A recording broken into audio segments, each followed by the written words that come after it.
Isang napakagandang araw na naman po mga kasudoy. Tara, samahan niyo pumunta sa Carigara Leyte kasi sabi nga nila, napakaganda raw ng Carigara Leyte ngayon kasi malapit na yung fiesta sa kanila. Kaya tara G!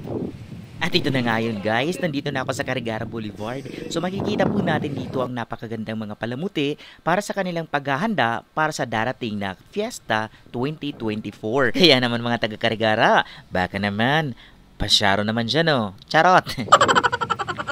Sige na nga, tara na sa Magarang Carigara. Let's G! Magarang Carigara, tutukin ang ibig mapadahin pag-usap, padahin ka mabawa, ayaw ka baraha, kami nakakausap, ang imong pagbuligid, sukot ang Magarang Carigara.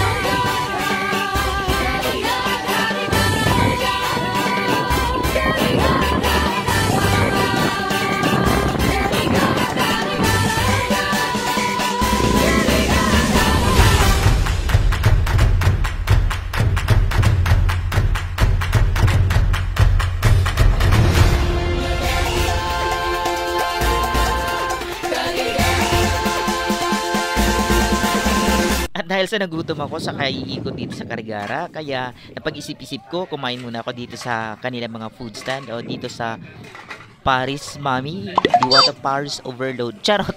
Siyempre dito lang yan sa Baywalk, kaya wag kang mag-alala kung magutom ka kasi marami kang mapagpipili ang pagkain dito. Kaya punta ka na dito sa Carigara. Pero dahan-dahan lang, baka naman mabulunan ka niyan. I'm sure, pagdating na gabi ay may enjoy mo rin yung Carigara. Maliban sa makulay ito at magara, ay meron din ditong perya na maaari kang maglaro at syempre sumakay na rin sa kanilang mga rides. Kaya wag nang magpatumpik-tumpik pa. Tara, pamasyada kita ha Carigara. Carigara, magara. Tara na!